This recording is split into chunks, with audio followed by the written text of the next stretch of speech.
Hello, audience. This is your co-host Stu, and I'm here with the paranormalist Patty Wilson. Patty, you got some ghost stories for us today, don't you? I do. I've been thinking a lot about ghosts.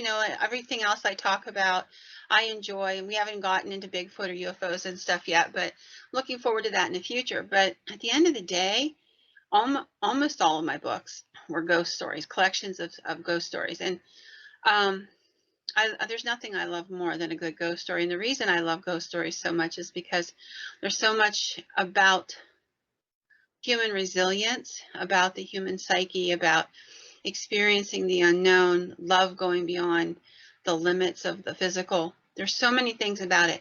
One of my favorite ghost stories of all times, and I don't know why, but I've been thinking a lot about it lately, is one that was told to me by a young lady years ago at one of my book signings. And she was a fan. She had come up and was talking to me after the book signing, and she told me that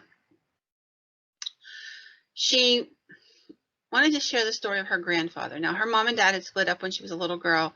There were several siblings, and her mom returned home to live with her parents. Okay. And her grandfather became their dad in a lot of ways. You know, he was the guy that was there, took them fishing, growled them when they needed a good growling, the whole 9 yards.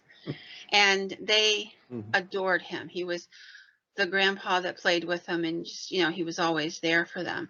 And then he got sick and passed away when they were in their early teens. Well, of course, this is just devastating. Now, her grandmother and her grandfather had slept in separate rooms on separate floors. Her grandmother's legs were bad enough she couldn't climb the stairs anymore, so she had slept downstairs, and so Grandpap had the bedroom upstairs. And at night, the kids would hear the box springs in the mattress making noise. You remember how those old box springs, those metal ones were that you'd go to roll over and they creak and groan and what have you? Well, they had one of those. So it would creak and groan, and the kids would get scared because they knew there was nobody in the room. And after several trips down to their mother's room, crying out that there's somebody in Pappy's room, she sat them down and she said, "Look, if it's Pappy, what makes you afraid of him? Because he loved you all so much. He would have never hurt you, and he's not going to hurt you now if he's still here." And that kind of calmed them all down, and they were fine. And then one night, her mother got up, this woman's mother, and she went downstairs, and the lights were on in the kitchen, so she went over and checked, and Grandma was sitting up at the kitchen table with a cup of tea. This is like 3 o'clock in the morning. So this young lady's mother sat down, and she's like, "Mom, what's wrong?" She said, "I don't know. I can't sleep. I'm just restless tonight." So the two of them were talking, the mother and the grandmother, and all of a sudden, Mom just stops because standing in the doorway, she sees her dead father, this young lady's grandfather. And he just turns around and disappears into the darkness. So she follows along with her mom, and they get to the foot of the steps, which is like a little entry hall, and the foot of the steps to go upstairs, and they see lights across the street, and one of them climbs the 3 or 4 steps up to the landing, and they're looking out, and they can see this house across the street is brightly lit. There's a young lady over there, and she's pacing back and forth in front of the window carrying her little baby, patting the baby. And everybody knows that this is a young couple that only moved in a few months earlier, and they have a little one and the whole 9 yards. So all of a sudden, Grandma, she grabs her sweater and heads out the door with great purpose. She stalks over to the house and knocks on the door, and she says, "Is everything okay? I couldn't help but notice." And the girl almost collapses into her arms. She's crying. She's like, "I'm trying to get my husband, to tell him that the baby's sick, and he's got a fever, and I don't know what to do, and he has our car." And it just didn't dawn on her. Maybe they didn't even have 911 back then. This lady had told me the story from about 15, 20 years from before that, And so they pile this young girl and her child into the car, and they take them to the hospital. And sure enough, the child's pretty sick. And later on, the family tells this lady and this family that had rescued them that The doctors told them if they had been any later getting the baby there, the baby's fever was so bad he probably wouldn't have made it. Oh, And she said, I just wanted you to know we have always believed that it was my grandfather's doing to keep them restless that night, to get their attention and lead them to the stairs where they could see that window. He loved children. He just loved them.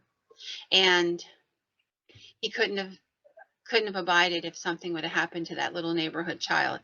So she's like, he's a guardian angel for all children. And I just wanted to share that story with you. oh, that's a really, really nice story too. It is a nice story, and it's the stories that you don't get to hear, like on the television shows and stuff. They always go for the darker stuff. Well, that's what gets the ratings, but yeah, But that's a beautiful story. I mean, that oh, it would is. make my heart I'm not, sing.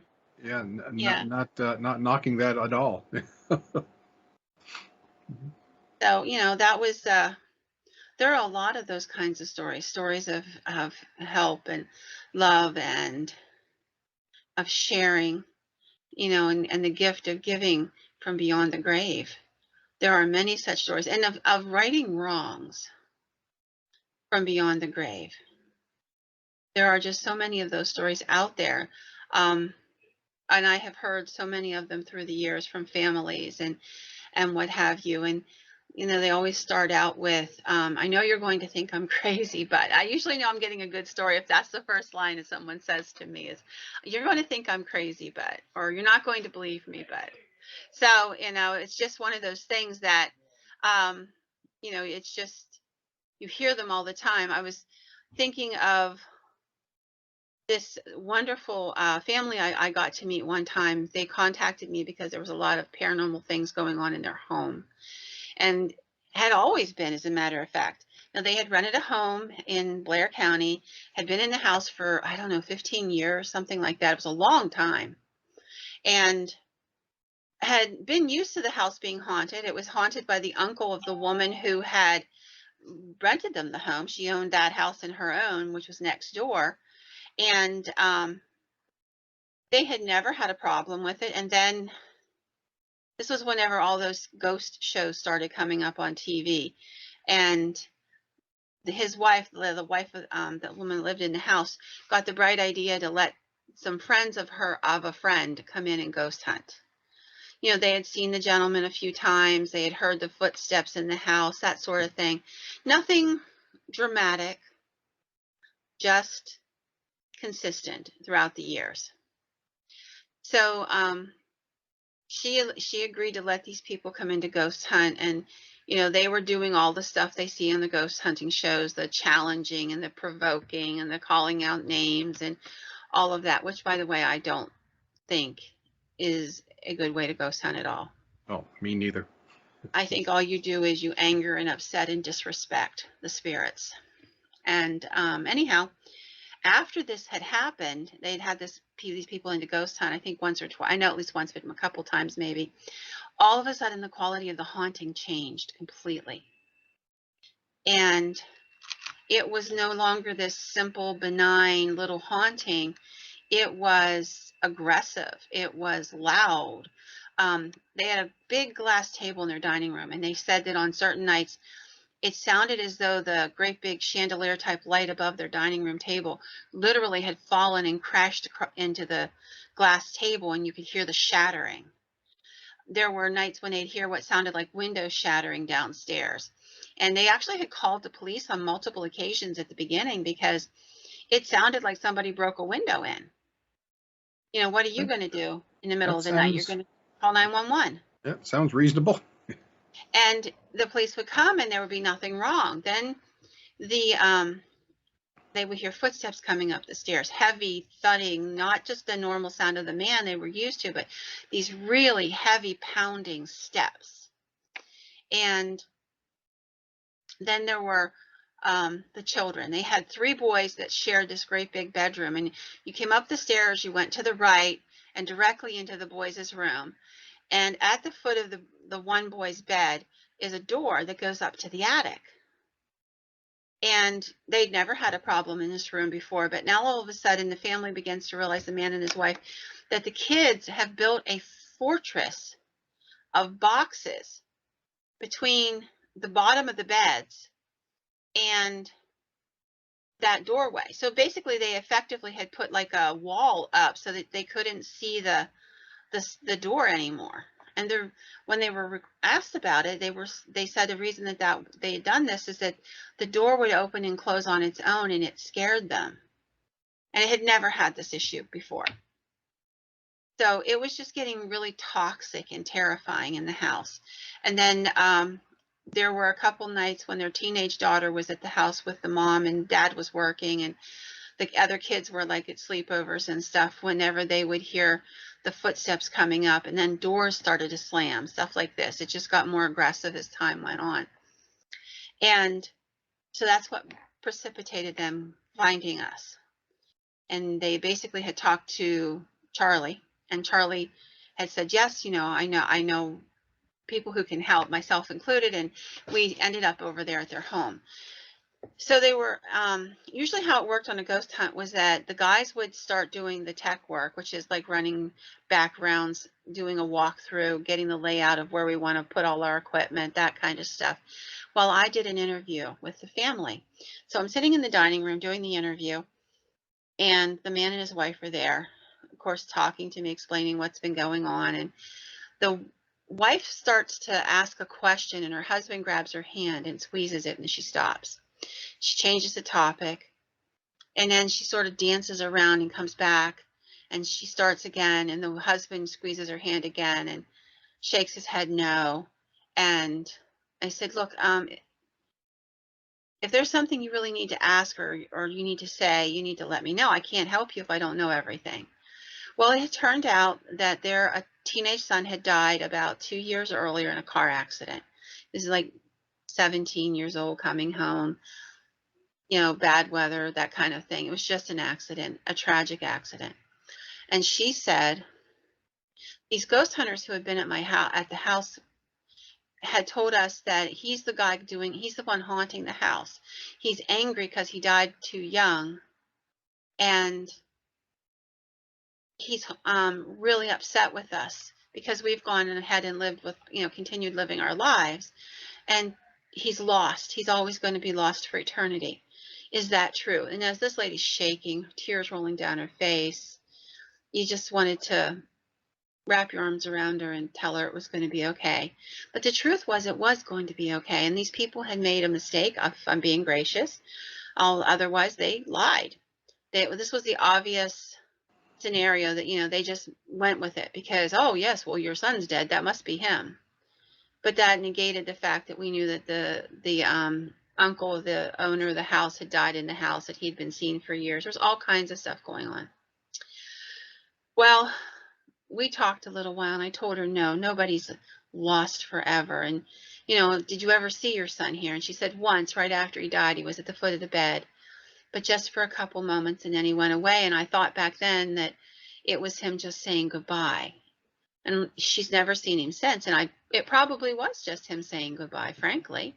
Right. So they were all upset because not only were they suffering through this haunting, but they didn't know what had triggered their son to become so aggressive, that he would be haunting them in this way. They were scared to death that he would never get to cross and go to heaven. And he was just a teenage boy.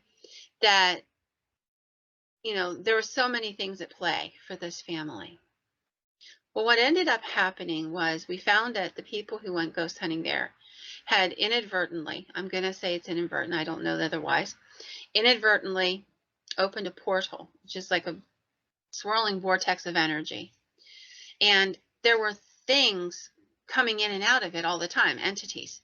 And those were the things that were opening and closing the doors. And the old man who lived in the house, who died there, the uncle, was the guy who was making all the noise. He was desperately trying to get somebody's attention to get help. So when we got in there and we started working, we started to realize what was going on. We managed to shut the portal. The haunting died down. We had a couple really serious conversations with the man and his wife about their son, and that they needed to let that fear go because it's not necessary. It's just not. And these people caused you all this fear and pain for nothing. but it's going to be okay. He's not here. He's not here now. He's already crossed. Let him go. It's done. And I remember the night when we left that night, this lady gave me this great big hug, and she said to one of my other investigators, Linda, and I, she said, my husband hasn't smiled in almost 3 years since our son died. And tonight he's laughing. I don't know what you did. I don't know how you managed it, but you gave us back hope, both of us. The house feels different. The kids are okay. And it's not going to be the same. And it has never. Actually, we bumped into them a couple times over the years, and the house is perfectly fine. Still haunted by the uncle, which is what it's apparently meant to be. Mm-hmm. But it's okay. And, you know, I think that if the reason I told that story is because I think it has a great ending, but I also think that it's important to recognize that the quality of the people you get into your home and the fact that, you know, you check them out and you find out for sure who they are, how they work is important, because it can change a haunting. Anytime I do a case, I always tell folks, you know, we can come in and we can do the best we can, but I cannot give you a guarantee. And sometimes entities get upset with people messing around with them. So that's always a possibility. The haunting could get more aggressive or more active. And you need to know that going in, and you can make your choice. I'm not offended either way. Mostly they say yes, they still want the investigation, but sometimes no. Sometimes they say no, I think it's okay, I can live with it. I'm good with that. I understand that. Mm-hmm. Yeah, I could see living with it, especially if it was nothing malicious. Yeah. Yeah, just the occasional thing. I mean, like if somebody's walking up and down your stairs from time to time, stuff like that, that's a doable thing. Yeah, unless you're worried about a prowler, you know, and then of course then you're going to be a little bit you'll be on your toes. And I think, like, going back to, I'm not trying to harp on TVs, but the shows scare people. Like, I remember years ago getting contacted by a lady, and she was really upset. She was like, oh my God, our house is haunted, and I think the ghost is going to try to kill my son. And she was just going crazy with all of this. And I tried to slow her down. I'm like, whoa, whoa, whoa, whoa, whoa. Back it up. How long have you lived in the house? Well, we've lived in the house for about 9 or 10 years. Okay. Okay. So what makes you think the ghost is trying to kill your son? Because I'm thinking in 9 or 10 years, he's either the most inept ghostly assassin, or, you know, or something. If he's not managed it in Uh-huh. 9 or 10 years, then this dude's got some issues. So, and I made that sound making light of it, but she was just like over the top. And she's like, well, he comes down the stairs every day at like 3 o'clock when my son comes home. We hear his footsteps and the door opens. I'm telling you, he's after my son. And I'm like, that's it? That's the entirety of what's going on. Well, sometimes at night we'll get up in the middle of the night and the front door will be wide open. How does that have anything to do with killing your son? And you could see where, you know, she was taking what was a benign haunting, and because she was all riled up because of the shows and the things she had seen, she was, you know, putting all these layers to it that really weren't there. And it turned out to just be basically a residual haunting. That's all there really was to it. It didn't seem like it wasn't stealing keys. It wasn't showing itself. It wasn't doing anything other than just footsteps, and occasionally something would open, a door, a cabinet door, something like that. Sometimes they would come in the morning in the kitchen and 3 or 4 of the cabinet doors would be open, but just little simple stuff. And, you know, and she was really upset and scared. And, you know, I seriously understood she was scared, but I needed her to slow down so she could start to think. Because whenever you're frightened, you don't think. And That's a then, fact. yeah, it's true. And so I needed her to slow down so I could get her to start thinking logically again and see, this isn't meant to be an evil haunting. This is just an entity going about its business, whatever that was. You know, I don't know, maybe he came downstairs every afternoon to get the kids off the bus or something. Who knows what this was about? But it was just a normal haunting. And she was scared to death because on all the shows, it's always that precursor. It started out as a benign haunting, and then something happened. And she was waiting for the something to happen. Yeah, I mean, if you watch nothing but murder mysteries, you're going to start seeing murder mysteries wherever you go. That's just Sure. the power of suggestion. It's just, It is, and it's very powerful force, and it can cause you a lot of psychological and emotional harm.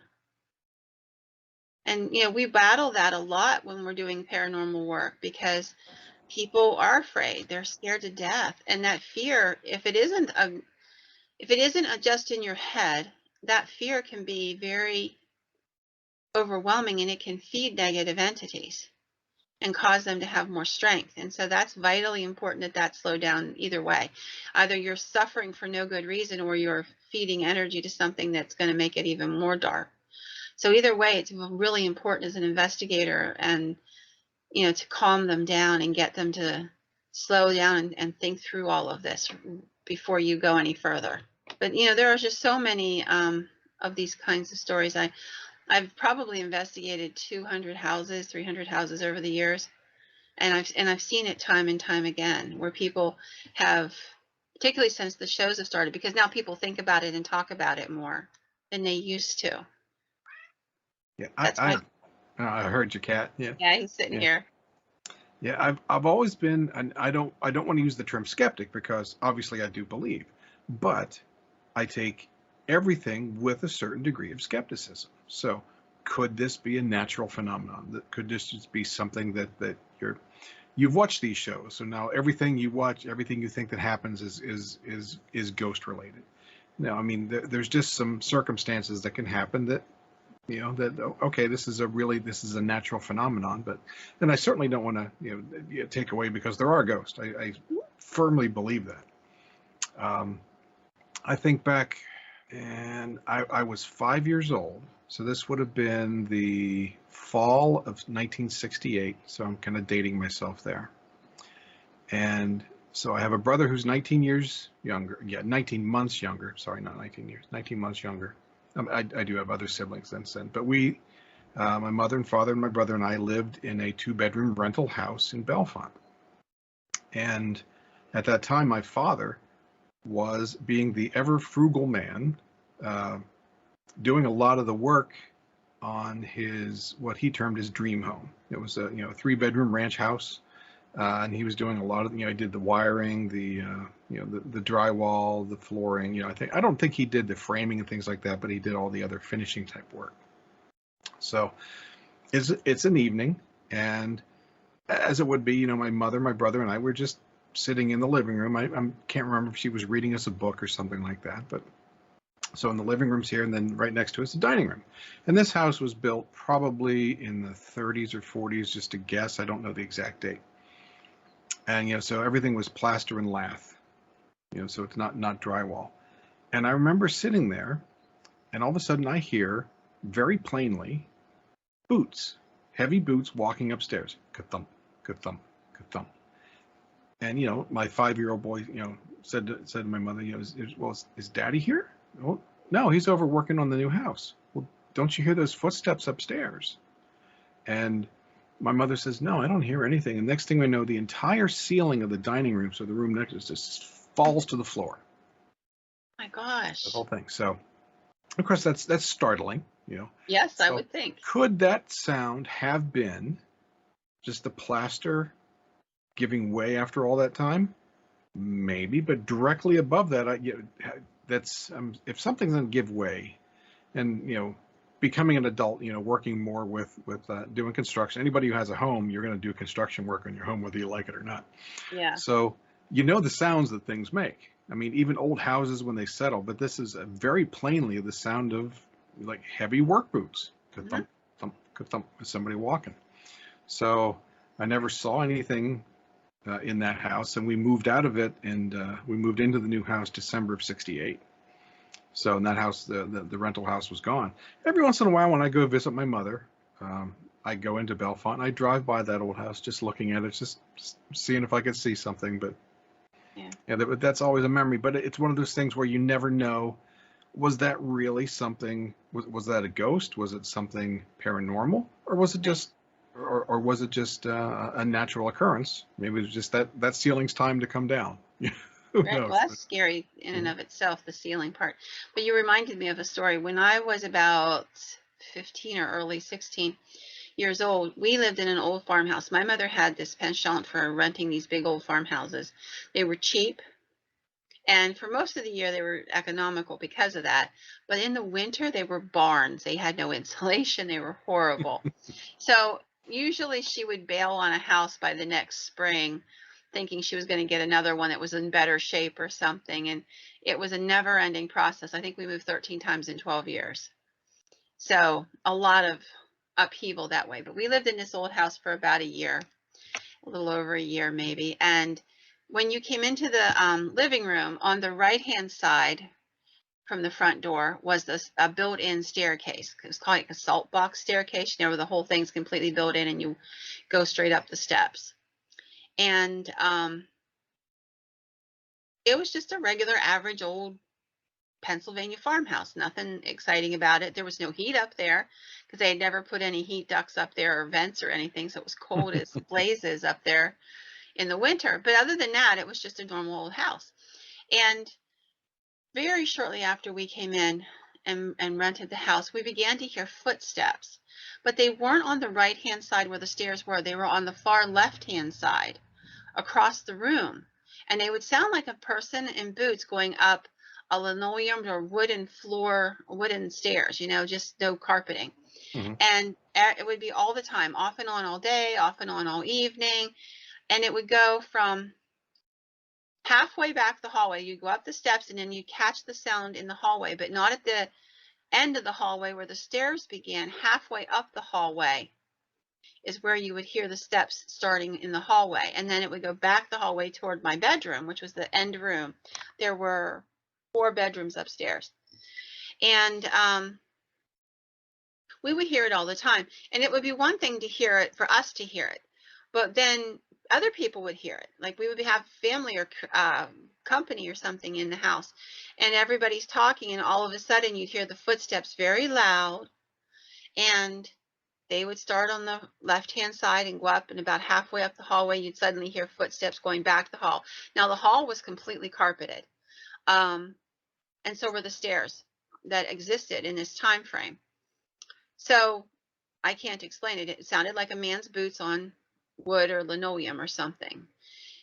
So after there were only other thing that ever happened in the house was you would sometimes come in and we had a big sun porch and you had to push really hard on the back of the doors to the sun porch to shut them because they were stuck on the carpet. They put the carpet in after the doors were in and never shaved them to Mhm. make it. So they got 2/3 open and then it was a dickens to get them shut again. And there were times though they would kind of go shut in front of you and you would be like, how did that happen? But it was just a weird indefinite thing. And my mother would always go, oh, it must have been a wind. And I'm like, Mom, the windows are shut. And she would go, well, then you must have just bumped the door, or it was vibrations from a car going down the highway. Or she could always come up with a excuse because I don't A think she logical wanted to, reason. Yeah. yeah, she Mhm. wanted to deal with it.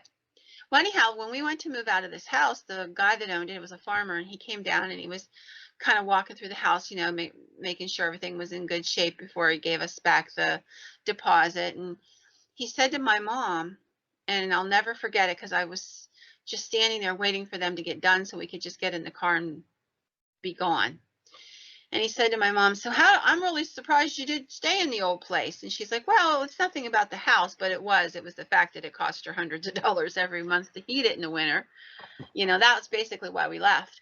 And he's like, well, we were going to finish remodeling this place, my wife and I, but then she got this bee in her bonnet that she wanted to build a new house. And I'd already moved a staircase. It used to stand over there on the left and come up into the middle of the hallway. And then I had to move it all the way over here for her. And then she changed her mind.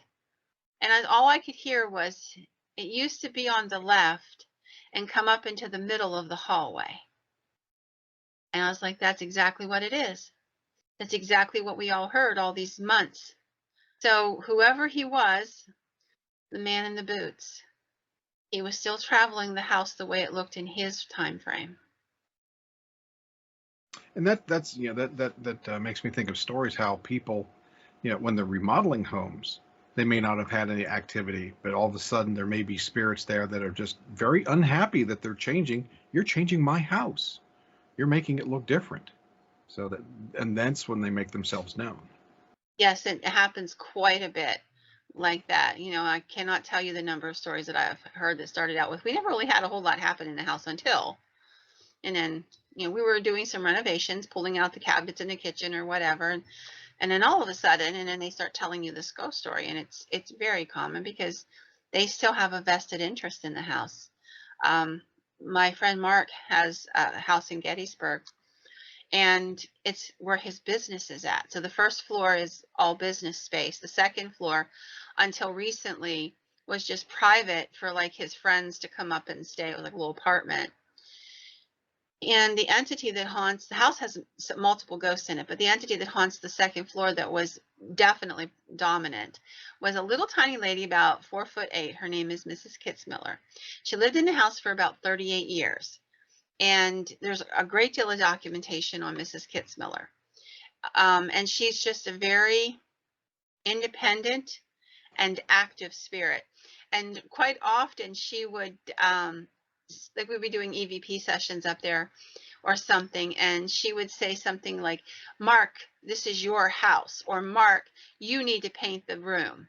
Or she would point out things that needed done. But any other time, she would always refer to the house as her house. It was quite comical. Unless there was something that needed doing. Yes, and then then it it's was Mark's house. Mark's. It was funny. Yes, it was very funny because she would say, and we asked her what color that we wanted her, she wanted us to paint it. She kept saying, kitchen needs painted. Kitchen needs painted. And she said yellow, and he did. He painted the house, the kitchen yellow.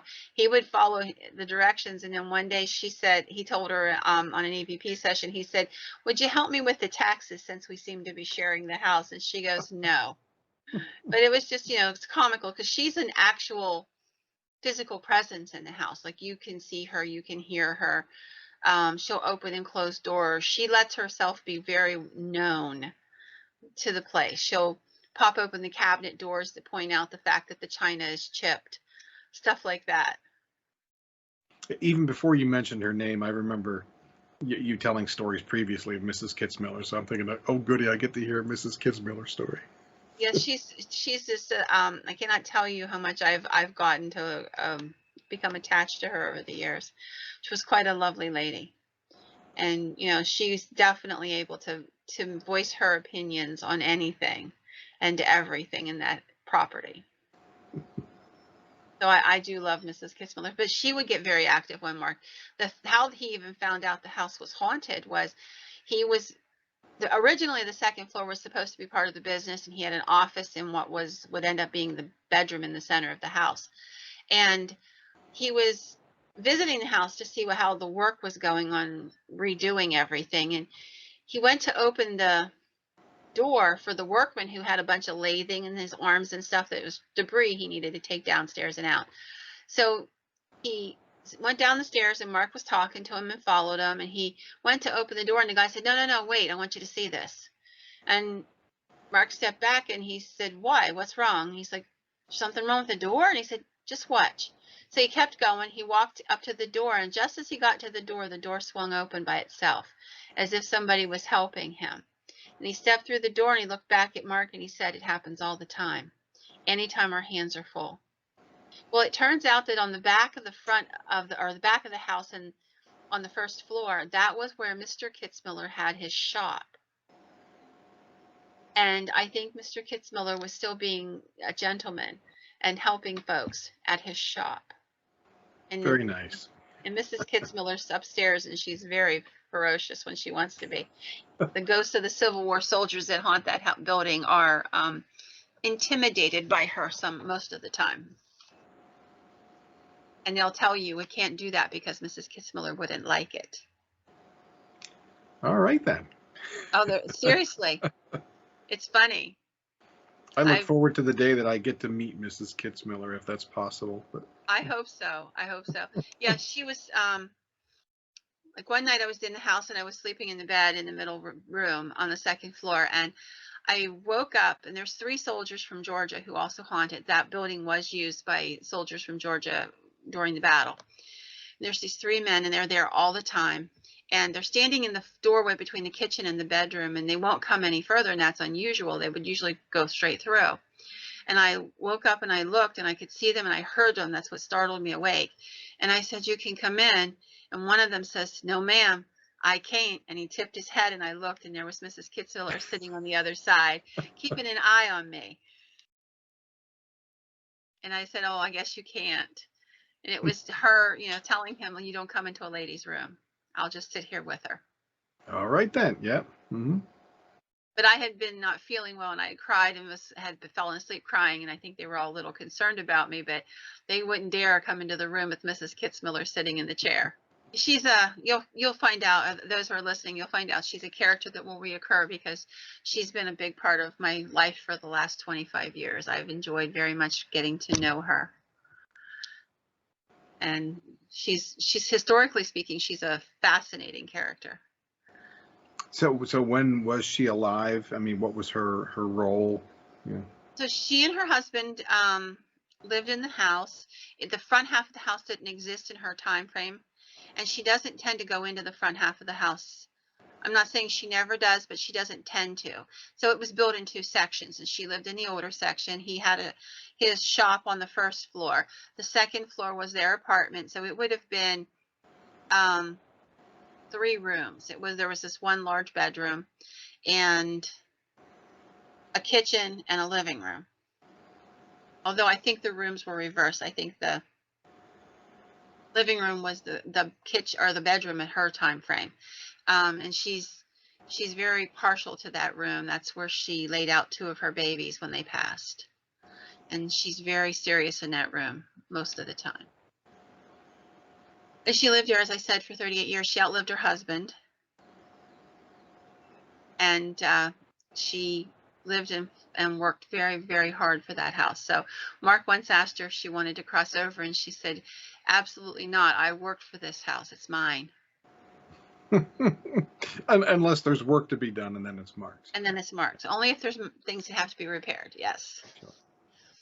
But I love that. I love getting to know some of the spirits that you get to meet are very sweet. Some are sort of sad. Some are confused.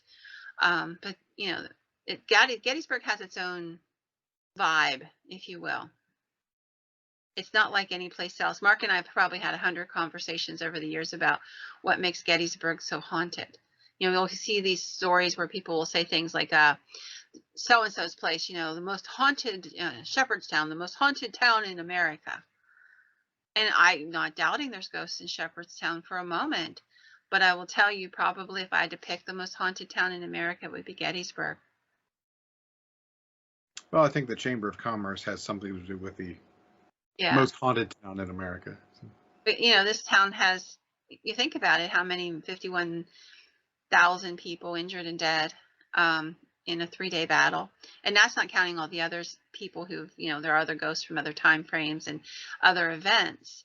But that town is just steeped in history. It's steeped in the tragedy. It's steeped in the emotions. To this day, they still are fairly passionate. You can go to a lot of other battlefields, you'll hear a ghost story, but you won't get the same ghost stories. You won't get the same amount of stories, the same caliber of stories that you get when you go to Gettysburg. They're everywhere. And with apologies for the fact that not all the stories are true.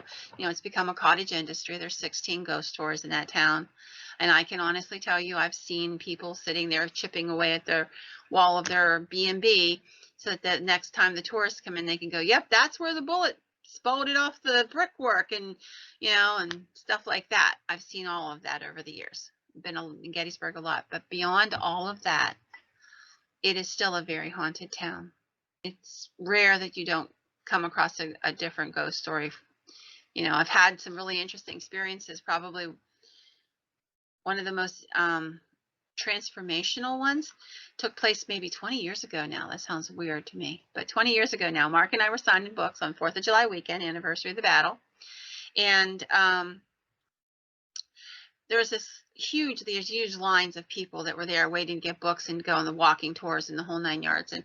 And this young lady came in. She was a beautiful young woman, blonde hair, and she was as agitated as you could humanly get. Her hands were wringing. She looked like she was ready to burst into tears, and she was just so anxious. I remember her hands just going like mad.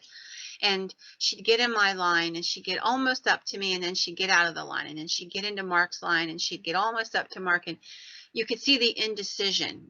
Like she didn't know what to say. She didn't know what to do. So finally, there's a flow to these things, and there was a lull in the chorus for a few minutes, and she's still standing there off to the side, kind of trying to work up her courage or something. I whispered to Mark, I think this young lady's going to start crying. You need to do something. And he said, you do it. You're a girl. Which is a Mark thing. And so I said to her, ma'am, are you okay? And she just started to sob, and she started to tell this story that she was out on the battlefield with her husband. They had just been newlyweds, and it was the 4th of July weekend, so there's a lot of people on the battlefield, and they're at Little Round Top, or excuse me, at Devil's Den, and there's all these huge rocks at Devil's Den, and her husband wanted to climb the rocks and like get the ambiance, and she was just getting really hot and tired and bored.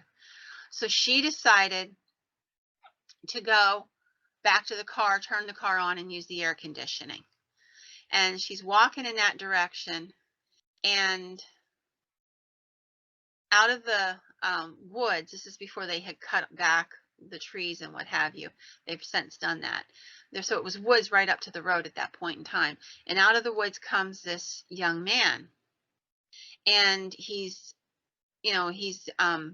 Confederate soldier, scruffy looking kid, and he walks right up to her, and she stops, and she knows that a lot of these young actors, these reenactors, pick a persona of a real person that once had lived, and they can play this to the hilt. It's amazing the details some of these men have gotten about their person that they're going to represent. And this fellow walks right up to her, and she said something like, that's a great costume, or wow, excuse me, or something. And he looked at her and he said, ma'am, with his southern accent in place, ma'am, can you see me? And she's like, of course I can see you. And he's like,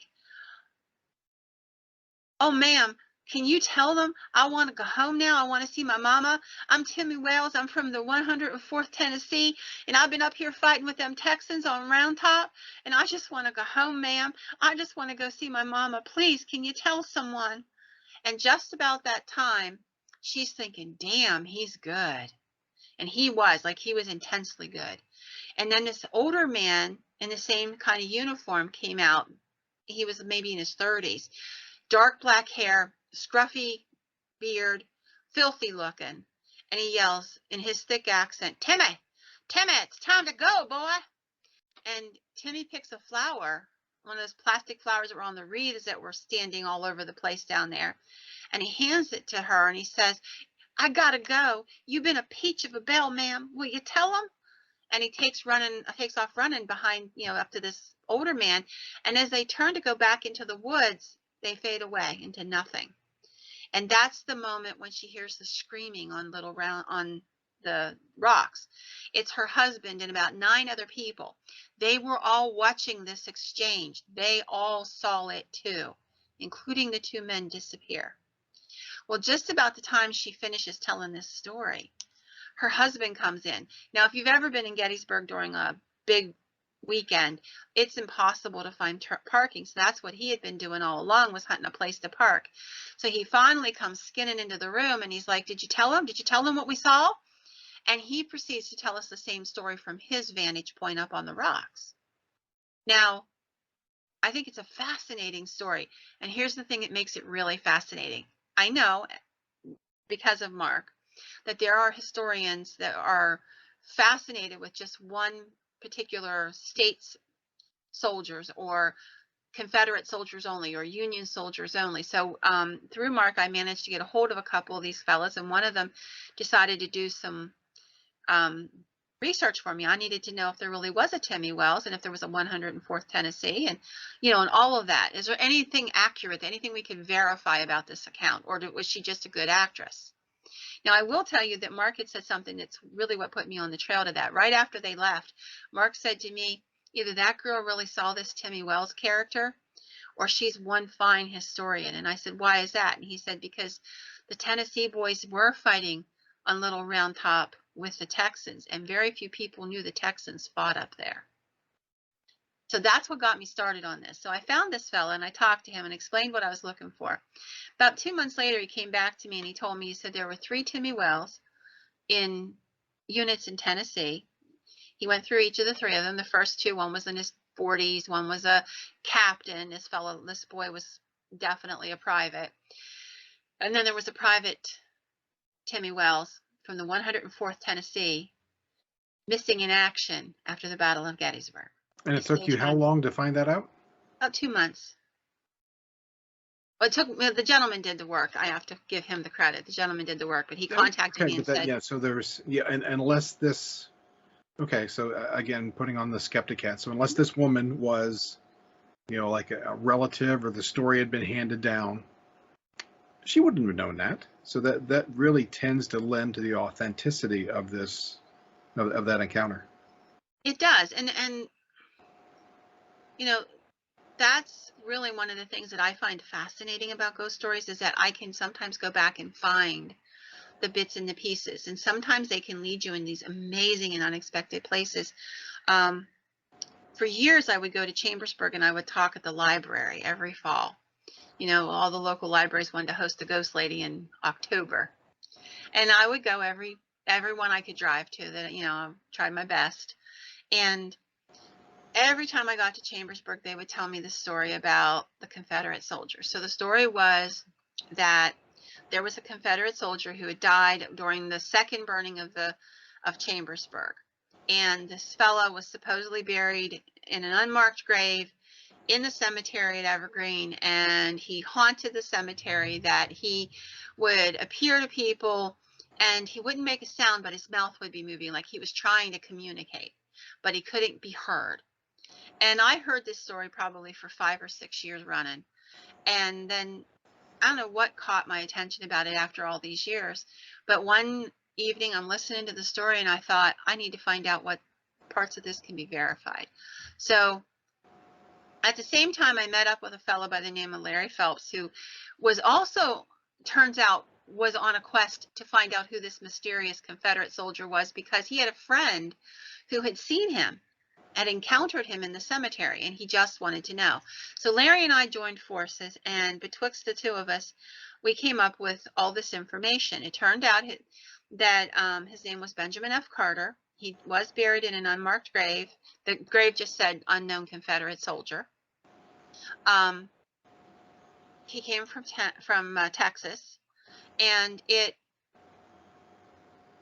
was just the most amazing journey. It took years to piece all his pieces together, to find a picture of him, to prove all this. And then once Larry and I figured it all out, then I needed to figure out, what do you do with all this information? How do you fix it? If we know who he is, how do we get him back his name? So a friend of mine was the state historian of North Carolina, Ray Beck, and Ray talked to me and he said, hey, why don't you come down to North Carolina and meet me in Raleigh, and I know the head of the Sons of the Confederacy. He can help us the rest of the way. He'll know what to do, because that's one of the things they do. They shepherd historical research and stuff like that. And so this would be his job. He would help with taking it to the VA, having the VA go through the material, seeing if the material, holds up under their scrutiny. And then if it does, what would happen is they would change the records and what have you, and say, yeah, this is where the body of Benjamin F. Carter lies. So we went through this whole process and did exactly that. So I got to participate in the largest Civil War era funeral since the end of the Civil War, whenever they put the placard and did everything for Ben Carter. And so it's an amazing story, and I'm trying not to make it all milked out, give it too much time, but it was fascinating and probably one of the things that I will always remember the most about my life, not because it was a ghost story, but because Ben Carter got his name. His family can find him again. That's important. That was important to him. And here's the other thing that makes it an interesting story, and the reason I chose to tell it this afternoon. Ben Carter has not been seen in all the years since his name was placed on his tombstone. Not once. His job is done. He wanted his name. And I'm really grateful that I got to help in that process. And if I believe you got some recognition from that too. A little. Yeah, just being a little modest. Yeah. Most important part was Ben got his name back. Mm-hmm. That's the part that mattered to me. That's the part that drove me the whole way through it, to be honest with you. I just kept thinking everybody deserves to at least keep their name. That no point in time should that be taken from us. And there he is laying under a tombstone that just said unknown Confederate soldier, like he was a piece of dross instead of a human being. And it turned out he was a really nice man. He was a dad of 3 little girls. He was a lawyer. He had been a mayor of the town. By the time he got to Gettysburg, his wife and 2 of his daughters were dead from an influenza epidemic. He wasn't sure how things were faring for his 3rd daughter. The grief and the loss this man had felt. And what made the story especially keen and poignant was the fact that his act of kindness, he committed an act of kindness, and we'll end with this. So somewhere along the journey, Ben had come across a Union soldier, a boy of about 17, who was badly injured, and he took him prisoner, and he had tried to render aid. When the boy didn't make it, this was in the middle of a battle, doctoring wasn't what it is today. When he realized the boy wasn't going to make it, instead of just turning his back on him, he asked the boy for his information. He cared for the boy till the boy died, and then he wrote this lovely letter to the boy's family. He sent the boy's possessions back and a map to show where he buried them, and he said to them, I gave your son as much of a Christian burial as it was possible for me to do on this battlefield, but I wanted you to know where to find him to bring him home. So fast forward till he fights in the Battle of Gettysburg and gets wounded and ends up in one of the field hospitals there. And a doctor by the name of Dr. Sensony from Chambersburg meets him and puts him on one of the wagons to take back to the hospital in Chambersburg, which didn't make any sense to me from the very get-go because this man was mortally wounded. He was gut shot. Now, if you have a bed, are you going to give it to a dude who's gut shot, or are you going to give it to the dude you might be able to save? Those were the hard choices that they had to make back then. And normally, the solution would have been to let him there to die and take the bed and give it to somebody who had a good chance at surviving. But that isn't what Dr. Sensony did, and I always wondered why. And the answer would lay in the state archives in Texas, and I couldn't get to them, but they sent me the answer, which I would come to find out at the end of the service for him at the cemetery. It turns out that the boy that Ben Carter wrapped in his coat and buried on that battlefield was the son of Dr. Sensony's nurse. And when he heard the name Ben Carter, he knew about the letter, he knew about the map, he knew about all of it. And he told the nurse, and he went and he brought him back. She nursed this man until his death a few days later in return for her, in gratitude for what he had tried to do for her son. And he was buried in the cemetery there because of the goodness of what he had done. The fact he was an honorable man, even his enemies spoke highly of him. And there's another whole story around him getting his grave. But all he kept asking for during his last days was to be promised a Christian burial. And although it took some forces to pull it off, he was given his Christian burial. And then they took his name away. Years later, they lost his tombstone and just stuck another stone up that said, Confederate dead. And that's where, I end up coming into the story and helping him to get his name back. But I believe in things going around and coming around. And serendipity and fate.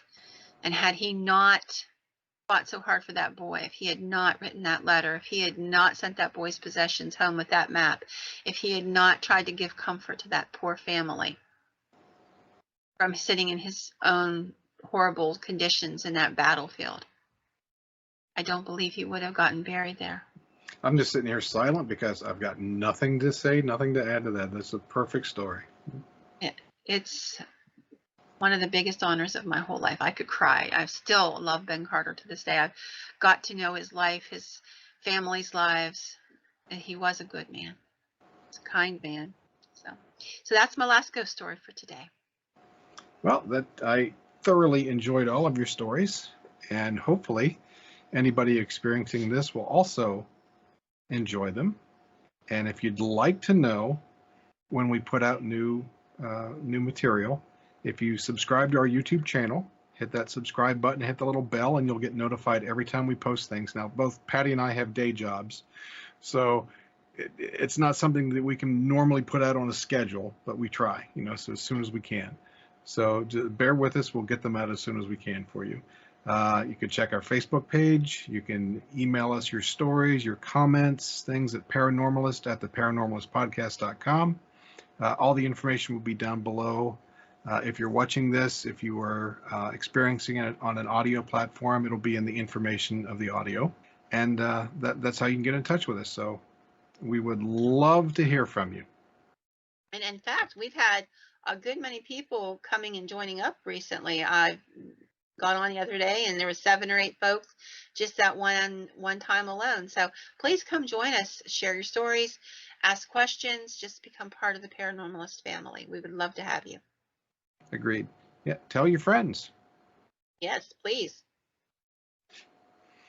All right, Patty. Well, thank you very much for the stories. They're going to sit well in my heart. I know that. So. All right. So anyhow, you have a wonderful evening. I promised you I'd get out of here quickly.